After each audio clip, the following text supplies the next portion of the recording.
मनाली की वो डरावनी रात जो दिल्ली से मनाली जाने वाली बस में घटी थी। ये कहानी इतनी खौफनाक है जो दिल में दहशत पैदा कर देती है। ये कहानी सुनकर आपको ऐसा महसूस होगा कि वाकई में ऐसा भी कुछ हो सकता है। तो चलिए चलते हैं इस खौफनाक रात में। इसका सफ़र आपको पूरी तरह से अंदर से डरा देगा।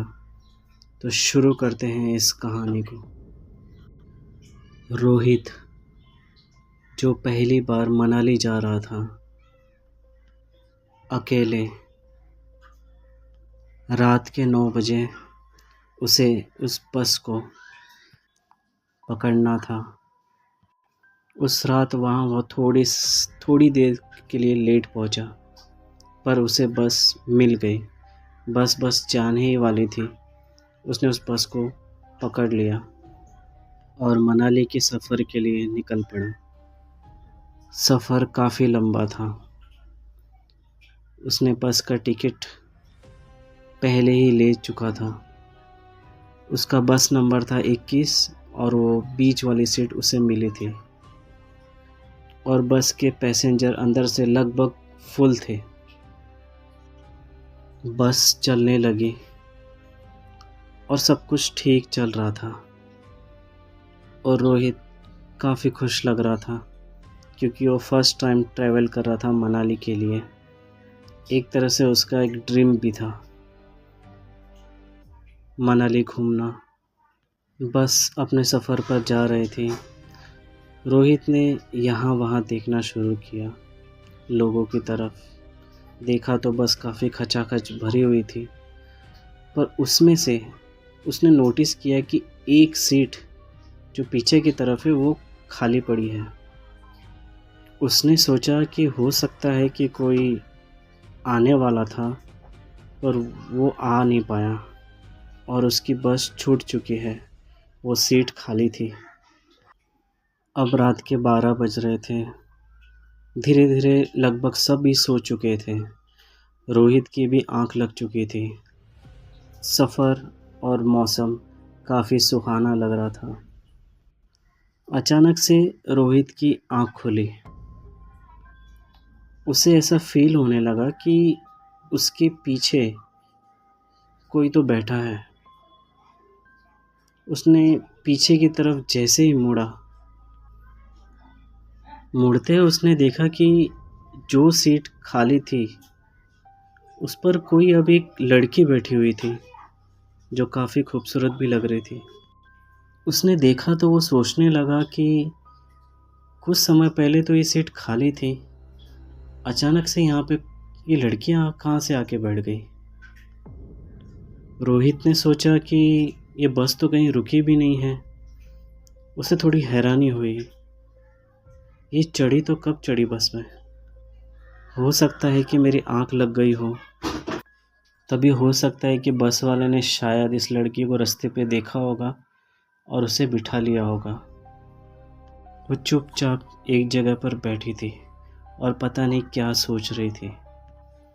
रोहित उसे बार बार देखने लगा क्योंकि वो थोड़ी अजीब सी लग रही थी। रोहित जब उसे देख रहा था तभी अचानक से उस लड़की ने रोहित की तरफ देखना शुरू किया। उसकी नज़र रोहित पर पड़ी। रोहित ने जब उसे देखा तो उसे कुछ फीकी फीकी लग रही थी, पर वो रोहित को एकटक देखे जा रही थी बिना पलक झपकाए। और रोहित को भी न जाने क्या हो गया, वो भी उसे देखता रह गया जैसे कि उसके वश में हो गया हो। उसने रोहित को देखते देखते उसे अचानक से अपनी ओर आने का इशारा किया। रोहित का मन नहीं था जाने को, पर एक उसे अजीब सा खिंचाव महसूस हुआ। वो धीरे धीरे अपनी सीट से उठकर उस लड़की के बाजू में जाकर बैठ गया। जैसे वो वहाँ पर बैठा, उस जगह पर इतनी ठंडी महसूस होने लगी। उसे एकदम भारी भारी सा महसूस होने लगा। तभी उस लड़की ने उससे पूछा, क्या तुम पहली बार यहाँ से जा रहे हो? रोहित थोड़ा डरा हुआ सहमा हुआ था। उसने कहा, हाँ, मैं ये पहली बार सफ़र कर रहा हूँ यहाँ से। मैं मनाली जा रहा हूँ। उस लड़की ने जो उससे बात कही, उसे सुनकर वो इतना घबरा गया, इतना डर गया। उस लड़की ने उससे कहा कि मैं भी मनाली पहली बार ही गई थी, पर वहाँ से वापस नहीं आई। रोहित को समझ नहीं आ रहा था कि वो कहना क्या चाहती है। उसे कुछ ठीक नहीं लगा। उसने वहाँ से उठ जाने की कोशिश की, पर ऐसा लग रहा था जैसे कि उसके पैर जम गए हैं पूरी तरह से। वो उठ भी नहीं पा रहा था। करीब रात के 2:30 बज रहे थे। बस जो थी वो एक सुनसान जगह पर आकर रुक गई, जिसका नाम था कुल्लू वैली।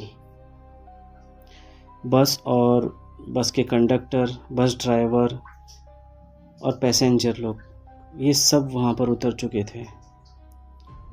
और बस में जो था वो था रोहित और वो लड़की, बस दोनों अकेले। लड़की ने हंसते हुए कहा कि तुम्हें पता है कि बस यहाँ पे क्यों रुकती है? उसने कहा, नहीं। उसने कहा, मैं बताती हूँ। यही एक ऐसी जगह है जहाँ पे मेरा एक्सीडेंट हुआ था। रोहित ने जैसे ही ये शब्द उसके मुंह से सुने, उसे समझ नहीं आ रहा था कि वो डरे या क्या करे। ये मजाक कर रही है या वाकई में ये कुछ अजीब है। उसे ऐसा महसूस होने लगा कि हो सकता है कि शायद मजाक कर रहे हो। उसने उससे कहा भी कि तुम मुझसे ये सब मजाक मत करो, मुझे ये सब पसंद नहीं है। उस लड़की ने धीरे से कहा, ये मजाक नहीं है। उसका चेहरा धीरे धीरे बदलने लगा और वो एकदम से अचानक अंधेरा होते ही उसका चेहरा पूरी तरह से कुचला हुआ नज़र आ रहा था। उसका चेहरा पूरी तरह बदल चुका था। उसका वो फटा चेहरा, उसकी वो काली आंखें, जैसे अभी अभी वो घायल हुई हो। उसने इतनी ज़ोर से वहाँ पे चिल्लाया, बचाओ बचाओ बचाओ। उस लड़के ने रोहित का हाथ पकड़ लिया और उसने कहने लगे कि तुम अब मेरे साथ चलोगे, तुम्हें मेरे साथ चलना ही होगा। उसने कैसे न कैसे करके उसके हाथ से पीछा छुड़ाकर वो बस की तरफ बाहर निकला, वो नीचे की तरफ आ गया और भागते भागते उस कंडक्टर के पास पहुंचा कि सर वहाँ पे अंदर कोई औरत है जो बहुत ही भयानक है। कंडक्टर ये बात सुनते ही एकदम गंभीर हो गया। क्या तुम पहली बार आए हो? तुम्हें पता है कि हम यहाँ पे क्यों रुकते हैं? उसने कहा, नहीं, ये वो बस है जहाँ पर वो लड़की यहाँ पर आती है, उस सीट पर बैठती है। कुछ समय के लिए यहाँ पे बस रोक देते हैं। क्या तुम्हें वो अंदर दिखी? कहते हैं वो जिसे वो दिख जाती हैं वो ज़्यादा दिन तक ज़िंदा नहीं रहता है। जिसकी नज़र जिस पर पड़ जाती है वो ज़्यादा दिन तक ज़िंदा नहीं रहता है। ये सब सुनकर तो रोहित के जैसे रोंगटे खड़े हो गए, एकदम सहम सा गया। तुम उस सीट पर क्यों गए? मैंने पहले ही कहा था कि उस सीट पर नहीं बैठना है। तुम्हें समझ जाना चाहिए था कि पूरी सीट खचाखच भरी हुई पर वही सीट खाली क्यों है। उसने कहा, रोहित ने, कि आपने कब कहा है सब? मैंने कहा था, पर शायद तुम उस वक्त सो रहे थे और सबको ये बात पता ही रहती है यहाँ पे, पर शायद तुम नए हो इसलिए तुम्हें इस बात का पता नहीं है। उसने कहा कि तुम चिंता मत करो, कुछ नहीं होगा तुम्हें। थोड़ी देर के बाद, करीब आधे घंटे के बाद, फिर से पैसेंजर और वो सब, बस ड्राइवर, कंडक्टर, सब चढ़ने लगते हैं, पर वो नहीं चढ़ता है। पर वो वहाँ पर रुक भी नहीं सकता था क्योंकि वो एक जंगल था। एक कंडक्टर उसे बोलता है कि चलो, कुछ नहीं होगा, अब यहाँ पे कुछ कोई नहीं है, बस उस तरफ मत जाना, अपनी सीट पर ही जाकर बैठना। डरा डरा, सहमा सहमा रोहित सो गया वो अपनी सीट पर। और सुबह जब उठा तो वो मनाली पहुंच चुका था, जहां उसे जाने का सपना था। अब वही सपना उसके लिए एक डर बन गया। वो अपने होटल पर पहुंचा। वो बहुत ही थका हुआ था। अब वो एक ही चीज़ चाहता था कि बस मैं थोड़ा सा आराम कर लूँ। रोहित को बहुत ही अजीब लग रहा था। ऐसा लग रहा था जैसे वो अभी भी उसके साथ है, उसका हाथ पकड़े हुए हैं। जैसे ही वो बाथरूम की तरफ गया, उसे एकदम ठंडी महसूस होने लगी और एकदम आईने की तरफ एकदम धुंध छा गया। और उसमें लिखा था, उसे लिखा हुआ मिला कि तुम नहीं बच सकते। अपना ध्यान हटाने के लिए उसने मोबाइल फ़ोन खोला। उस मोबाइल फ़ोन को खोलते वक्त वो गैलरी की तरफ गया। उस गैलरी को जैसे उसने ओपन किया, उसे एक फ़ोटो नज़र आई। मनाली जाते वक्त उसने किसी से अपनी फ़ोटो खिंचाई थी। और जब उसने उस फ़ोटो को ओपन किया तो उसमें वो था, और उसके ठीक पीछे बैठी हुई वही लड़की उस फ़ोटो में भी थी। उसने जैसे उस लड़की की फ़ोटो को देखा, और कुछ फ़ोटो में वो उसके पास ही बैठी थी जब वो सीट खाली थी। कुछ फ़ोटो ऐसी थी जो उस लड़की को भयानक रूप में देखने के बाद भी ले गई थी, जो कंडक्टर ने लिया हुआ था और उसे इस बात का पता भी नहीं था। वो लड़की खुद उसके बाजू में बैठी हुई थी। रोहित अब समझ गया कि ऐसा लग रहा है जैसे कि वो मेरे साथ आ चुकी है। जब वो रात में सो रहा था तो उसे ऐसा महसूस होने लगा कि जैसे कोई उसके बाजू में लेटा हुआ है। उसने धीरे से हिम्मत करके अपनी आँख खोली। वो लड़की उसके बाजू में सोई हुई थी। वो ज़ोर से चिल्लाया क्योंकि वो और भी खतरनाक लग रही थी। वो सोचने लगा कि जो डर उसके मन में बैठा था तो उसके सामने ही है। उसे समझ नहीं आ रहा था कि ये भ्रम है या सच्चाई। उस लड़की ने कहा, अब तुम मेरी सीट नहीं, तुम मेरा सफ़र हो।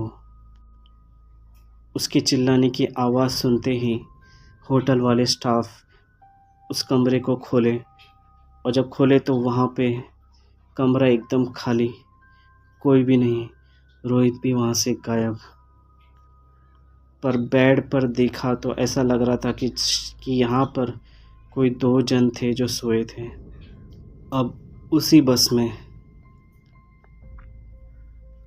उसी लड़की की जगह पे कभी कभी एक लड़का भी दिखता है जो उसी तरह बिहेव करता है और लोगों को अपने पास बुलाता है। रोहित जो विक्टिम था वो खुद ही घोस्ट बन गया। कैसी लगी आपको ये कहानी?